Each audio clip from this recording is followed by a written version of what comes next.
घर की इज्जत। जब घर के दो स्तंभ सास और बहू टकराते हैं तो दीवारें हिलती हैं, लेकिन जब वे एक साथ खड़ी होती हैं तो घर स्वर्ग बन जाता है। नमस्कार दोस्तों, स्वागत है आपका दक्ष स्टोरी जंक्शन पर, जहां हर भावना की कहानी रुकती है।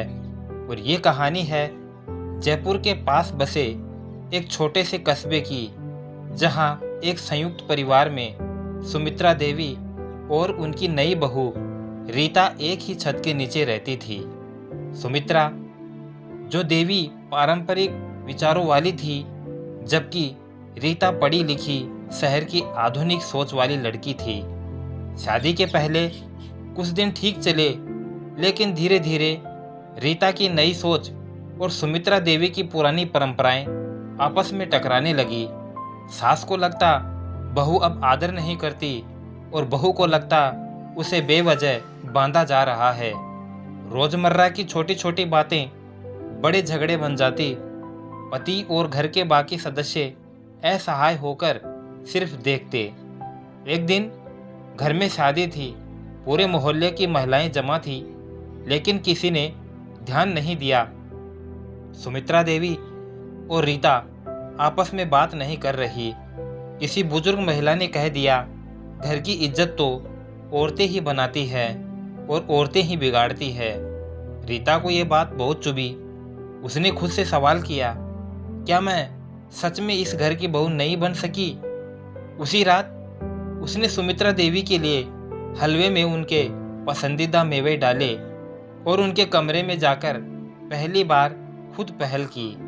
कहा, माँ जी, मुझे नहीं आता सब कुछ, पर सीखना चाहती हूँ, आपकी तरह बनना चाहती हूँ। सुमित्रा देवी की आंखें भर आई। उन्होंने धीरे से कहा, तू मेरी बेटी होती तो क्या ऐसे बात करती?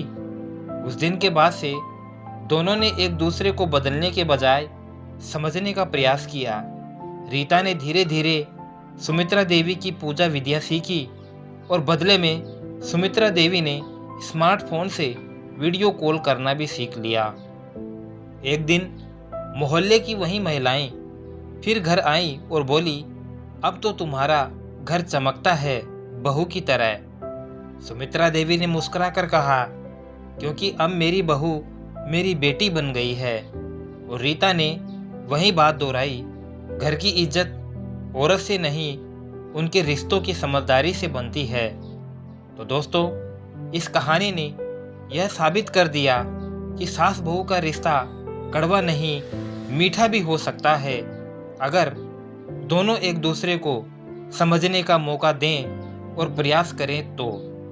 अगर आपको ये कहानी दिल से छू गई हो तो लाइक करें, शेयर करें और दक्ष स्टोरी जंक्शन को सब्सक्राइब करना न भूलें। हर दिन एक नई दिल छूने वाली कहानी के लिए जुड़े हमारे साथ। धन्यवाद।